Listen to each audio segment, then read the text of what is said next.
Você já ouviu aquela piadinha assim? Ah, porque quando Deus me criou, eu passei 5 vezes na fila da feiura. Então, eu meio que passei aí 10 vezes na fila da neurodivergência. Sim, eu tenho aí em torno de 10 diagnósticos que eu colecionei ao longo dos meus 32 anos e eu vou contar para vocês um pouco sobre isso e quais são eles. Levando em consideração que alguns desses diagnósticos eu tenho desde que eu nasci, né? Porque eles são inerentes, eles são ali, estavam na minha genética, já estava escrito e eu só demorei talvez para manifestar, ou enfim, meus pais demoraram para perceber, médicos demoraram para perceber, e outras coisas eu desenvolvi ao longo da vida, porque sim, você, pessoinha que está me assistindo, se você não cuidar da sua saúde mental, você também pode desenvolver aí alguns transtornos novos, ou talvez algum transtorno, algum, porque pode ser que você não tenha nenhum, né? Mas levando em consideração que você já tem, pode ser que você, enfim, desenvolva outros. Deu para entender, né? Então vamos lá, eu vou explicar um pouco. Os transtornos, né, de neurodesenvolvimento, afetivos, de personalidade, de humor, enfim, eles muitas vezes estão atrelados à sua genética, ou seja, né, você tem uma predisposição genética a ter determinado transtorno. No caso do autismo, por exemplo, você nasce sendo autista. No caso da bipolaridade, você pode ter uma predisposição genética e desenvolver bipolaridade ao longo da vida, assim como a esquizofrenia também, você precisa ter um gatilho para que ela se manifeste, enfim. Alguns transtornos não são ligados à genética, mas você pode desenvolver eles ao longo da vida, como ansiedade, o toque, depressão. Então, assim, é possível que você nasça com um diagnóstico e que ao longo da sua vida você tenha outros diagnósticos aí no meio do caminho, que podem ser inclusive comorbidades, né, do seu diagnóstico principal. E aí, contando sobre a minha genética, né, eu venho aí de uma família com várias questões genéticas, vários transtornos, enfim, tem pessoas autistas, tem pessoas com déficit intelectual, tem pessoas com bipolaridade, tem pessoa com esquizofrenia, tem pessoa com TDAH, assim, é uma sopa, assim, de neurodivergências, tanto do lado da minha mãe quanto do lado do meu pai. Então, assim, era muito difícil que eu e meu irmão não tivéssemos nada, né? Então, assim, nós dois temos coisas. E aí, ao todo, né, os psiquiatras pelos quais eu já passei, psiquiatras, psicólogos, já nomearam aí 10 diagnósticos para mim. E aí eu vou dizendo aqui, né, cada um deles. TAG, que é o transtorno de ansiedade generalizada, depressão, síndrome do pânico, ciclotimia ou personalidade ciclotímica, TOC, que é o transtorno obsessivo compulsivo, bipolaridade, que também é chamada de transtorno afetivo bipolar, borderline ou transtorno de personalidade limítrofe, fobia social, TDAH, né, o que é o transtorno de transtorno. Ai, esqueci agora. Mas enfim, TDAH, todo mundo sabe que é TDAH. Transtorno do espectro autista. Na verdade são 11, eu falei 10 porque também tem o transtorno do processamento sensorial, que é muito ligado com o autismo. Você, assim como eu, né, tá nessa jornada, ou esteve nessa jornada de busca do teu diagnóstico, principalmente depois da fase adulta, pode ser que você se depare com diagnósticos secundários antes de descobrir o seu diagnóstico principal, digamos assim. E pode ser que o primeiro diagnóstico que você receba seja o mesmo que eu recebi, que foi a famosa ansiedade. A primeira suspeita e o primeiro remedinho, né, a primeira receitinha ali que eu saí em mãos do psiquiatra foi o famoso ansiolítico. E assim, isso na verdade é um problema assim, acho que meio que geral dos médicos no Brasil, não sei em outros lugares do mundo, mas aqui quando você vai numa consulta com um psiquiatra, você já sai no primeiro dia com uma receita na tua mão e um diagnóstico, né? Então, eu fui lá no psiquiatra quando eu tinha por volta dos 22 anos, falei o que eu tinha, o que eu tava sentindo, que eu tinha falta de ar, que eu tinha, enfim, pânico, né? Eu achava que ia morrer, etc. E aí ele me deu ali um ansiolítico e falou que o que eu tinha era transtorno de ansiedade generalizada. Isso, sei lá, numa consulta de 10, 20 minutos no máximo. Claro que não generalizando, né? Tem médicos e médicos, mas na minha experiência, né, eu passei por muitos médicos até chegar num médico que fosse mais atencioso, enfim, que desse mais atenção e buscasse entender melhor, né, o diagnóstico em si. E não que ele estivesse errado, sim, eu também tenho transtorno de ansiedade generalizada, mas o buraco era muito mais embaixo, sabe? E ele não investigou. E eu poderia ter descoberto outras coisas mais cedo, sabe? Ter lidado com elas de uma forma melhor, se eu tivesse descoberto antes. Porque no final das contas a ansiedade era só a pontinha do iceberg ali, era só aquilo que estava mais aparente, assim, aos olhos nus, né? Dava para perceber que ansiedade eu tinha, assim. Mas, enfim, a gente teve que ir escavando ali, eu tive que ir escavando até encontrar tudo que tinha aí enterrado. E aí, além da minha primeira receitinha, eu saí também com o meu primeiro assédio, porque assim, assédio moral, né? Acho que todo mundo assim que tem neurodivergência acaba passando por vários médicos, vez ou outra vai ouvir uma coisa ali que, né, não deveria ser falada, que não é legal, que não é verdade. Porque, por exemplo, esse médico, ele julgou que eu era muito nova para estar tendo ali uma condição mental, né, uma ansiedade, um transtorno de ansiedade. E ele julgou que eu só queria um diagnóstico e uma receita, como fala, um atestado para que eu não encarasse a vida adulta, para que eu não fosse trabalhar, sabe? Porque eu pedi um atestado, falei que eu não estava conseguindo ir trabalhar, porque eu não conseguia sair da minha cama, enfim. E ele falou que ia me dar um atestado de 1 mês, mas que não era para eu voltar lá pedindo outro, porque ele não ia dar, ia ser só esse. E é isso, porque isso é frescura, isso aí ia ter que acostumar com trabalhar, com a vida adulta e sai daqui. Foi basicamente isso que eu tive que ouvir. Aí tá, fui pra casa, tomei um ansiolítico, né? Ele falou que demora em torno de 30 dias para você começar a ter efeitos positivos. E aí eu fiquei tomando aí durante um bom tempo. E tudo que eu tive durante esse tempo foram efeitos colaterais. Assim, eu tive, parece que um efeito contrário, né? Ao invés de melhorar minha ansiedade, piorou. E eu não conseguia parar de chorar, tava com aquela depressão assim, funda, funda, funda. Tava horrível. Aí eu fui para outro psiquiatra. Já esse psiquiatra falou: ó, minha filha, então acho que você não tem só ansiedade, acho que você tá com uma depressão aí junto. E aí fez o quê? Também na primeira consulta, uma prescriçãozinha de antidepressivo. Então agora eu estava com os ansiolíticos e os antidepressivos. E aí adivinha, mais uma vez, o antidepressivo não me caiu bem também, tive muito efeito colateral, fiquei péssima.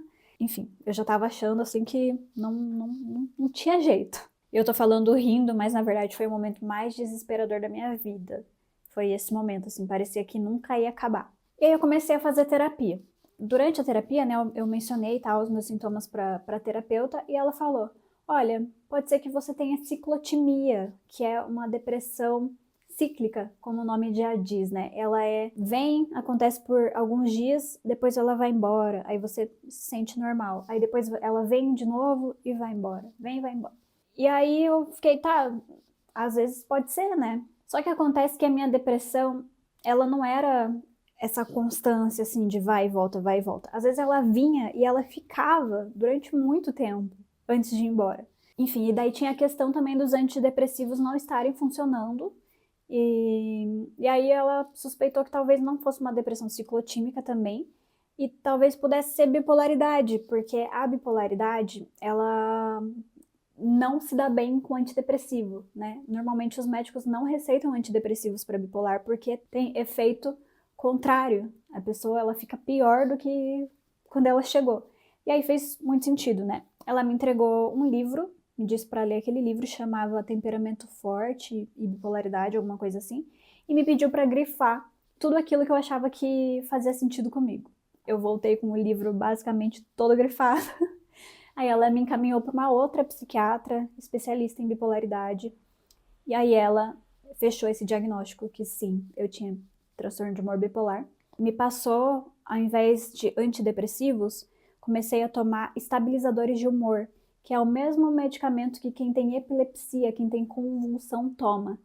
E aí, a partir do momento que eu troquei para estabilizadores de humor, começou a tudo dar certo, assim.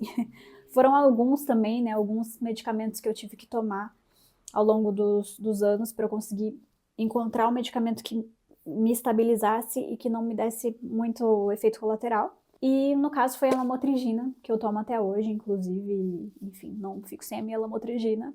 Se eu não me engano, foram 2 anos passando por psiquiatras diferentes, fazendo terapia, medicamentos diferentes, até chegar na lamotrigina.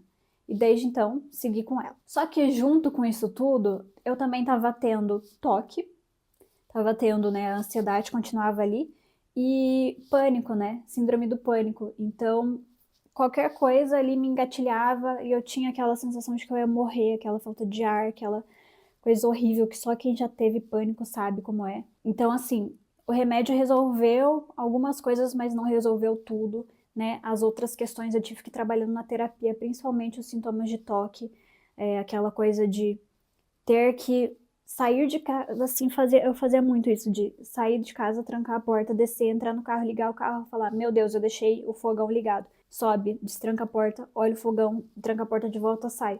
Putz, eu acho que eu deixei a janela aberta. E, tipo, nada dessas coisas estava aberta, nada dessas coisas estava ligada. E eu tinha, assim, uma certeza absoluta que se eu não voltasse, o apartamento ia explodir, meus cachorros iam morrer. Tipo, tudo de ruim ia acontecer. E eu tinha que voltar. E era, assim, muito ruim e muito difícil, porque você fica ali, sabe, preso naquela angústia e que você tem que fazer determinada atitude, senão tudo de ruim vai acontecer. Enfim, aí eu tive que ir lidando com essas coisas, né, aprendendo muita coisa na terapia, porque o remédio por si só não faz tudo, né? Você também, o remédio vem em 50%, você tem que ir 50% também, né? E assim, eu tô contando tudo meio resumidamente, né? E talvez não dê para sentir tanto peso, né, de toda essa jornada, mas foi bem pesado, foi bem difícil, bem demorada, mas tô passando aqui um pouco mais rápido por todos os transtornos, todos os diagnósticos, mas depois eu posso fazer vídeos aqui no canal falando sobre cada um deles especificamente. Bom, passados alguns anos aí, depois de todo esse rolê, eu tava no último ano da faculdade, tava ali na época de TCC, e aí, minha gente, parece que o medicamento e a terapia já não estavam mais fazendo tanto efeito assim. Olhando para trás agora, eu simplesmente não me reconheço aquela pessoa desse período, assim, que foi o ano do TCC da faculdade. Acho que eu tava em tanto estresse, mas tanto estresse, que, enfim, eu surtei, assim. Eu me tornei o estereótipo daquela garota rebelde, que, tipo, não tá ligando pra nada, não tô me importando com a minha segurança, não tô nem aí pra faculdade, não tô nem aí pra nada mesmo. Comecei a, tipo, destratar professor, faltar a aula, enfim, realmente ser rebelde, ser uma garota rebelde. E aí, beleza, fui, tá, terminei, entreguei o TCC, me livrei tudo da faculdade, e aí até me mudei de cidade. Eu falei, eu não quero mais tomar meus medicamentos, porque eu acho que na verdade eu não tenho nada disso, eu acho que esses médicos são tudo errado, e eu só sou assim mesmo, e eu vou bancar minha personalidade, e é isso aí. E aí eu simplesmente parei de tomar os medicamentos, gente. Isso também é um momento canônico da vida de quem tem bipolaridade, enfim, transtornos, que é você achar que você não tem nada porque você tá bem. Mas na verdade você só tá bem porque você tá tomando medicamento. E aí, se você para de tomar medicamento, você para de ficar bem, né? Enfim, daí eu comecei a ser completamente inconsequente, até que em determinado momento, amigos meus me incentivaram fortemente a voltar a ter consultas com psiquiatras e fazer terapia. Eu voltei, e aí esse novo psiquiatra dessa minha nova cidade que eu tava morando, falou, olha, minha filha, eu acho que você, além de bipolar, tem borderline também, que é a mesma condição da menina do filme Garota Interrompida. Quem já viu sabe. Então, tipo, era aquele estereótipo ali daquela menina. Eu falei, mas como que eu sou borderline se eu já sou bipolar? Tipo, é possível as duas coisas ao mesmo tempo? Ele falou, é possível. E aí eu descobri, minha gente, que o mundo da neurodivergência, ele não é assim, não é uma coisa certinha, né? As neurodivergências, são fluidas, elas se misturam umas com as outras, então eu descobri que eu poderia aí, né, colecionar esses vários diagnósticos.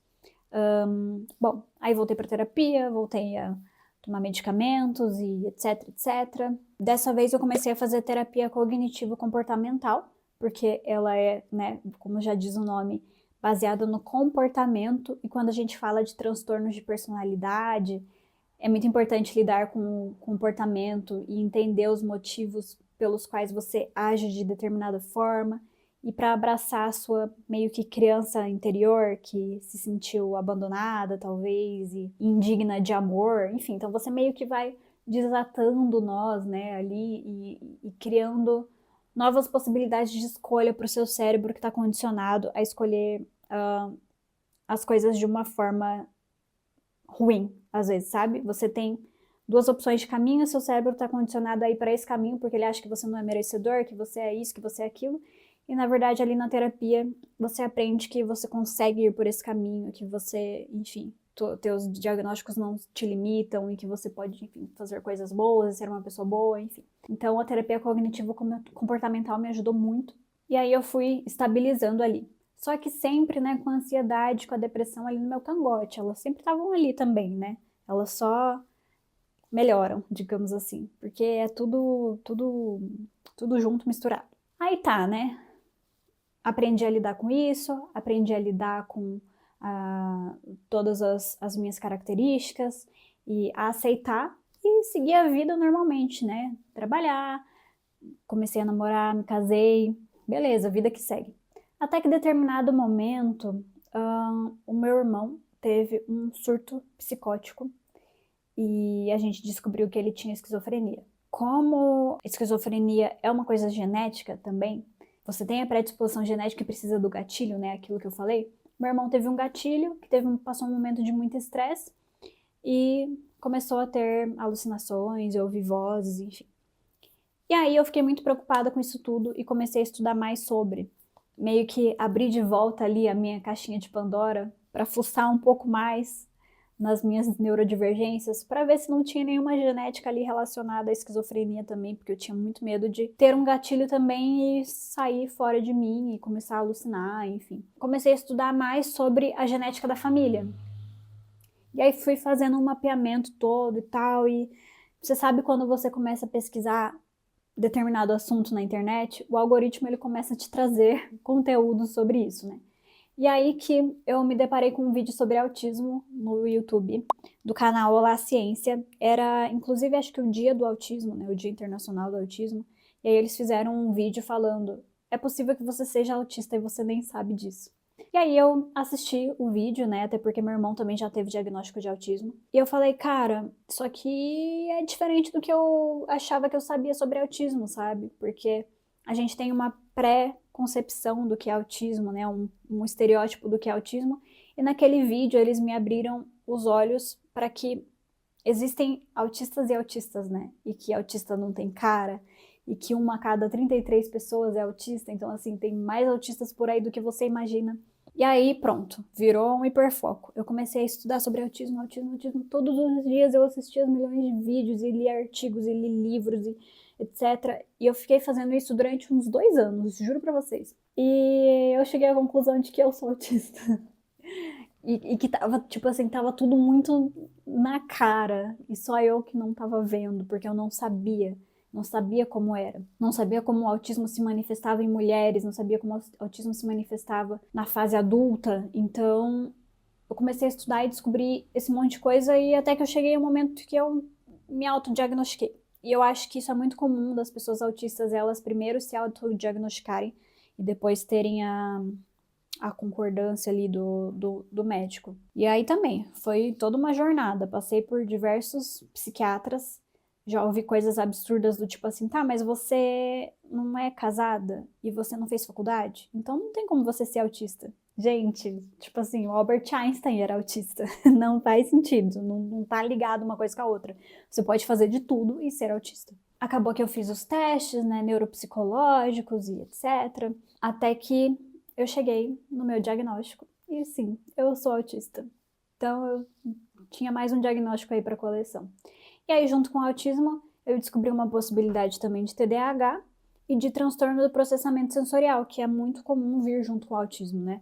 O transtorno do processamento sensorial é a dificuldade de lidar com som, com luz, com cheiro, enfim, sensorial. O sensorial do autista é desregulado, assim, ou você precisa de muito, ou você precisa de pouco, porque tudo é muito, sabe? Então, eu tenho transtorno do processamento sensorial.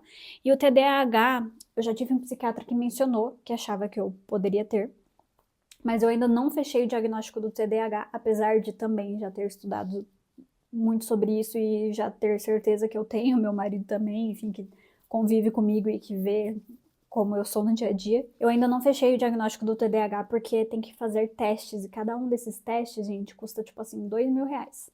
Então, o TDAH ainda tá ali dentro da caixinha de Pandora para daqui a pouco eu fazer o teste e poder, enfim, entrar com medicamento e tal.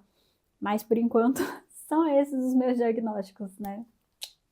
Cara, e eu acho que é isso. Eu acho que esse vídeo já tá grande pro primeiro vídeo aqui do canal. Mas para dar um panorama para vocês aí, né, sobre neurodivergência. E aqui no canal eu quero falar sobre a vida do ponto de vista de uma pessoa neurodivergente, né? A gente vê tanto aí o POV de pessoas neurotípicas vivendo suas vidas neurotípicas. Eu quero fazer aqui um POV de pessoas neurodivergências vivendo uma vida neurodivergente, né? Então, uma vida atípica, né? Para vocês verem que eu tenho lugar de fala, né? Eu posso falar aí sobre várias neurodivergências. A minha intenção é criar uma comunidade aqui para que a gente possa trocar informação, propagar informação, né? Se abraçar, enfim, chorar as pitangas.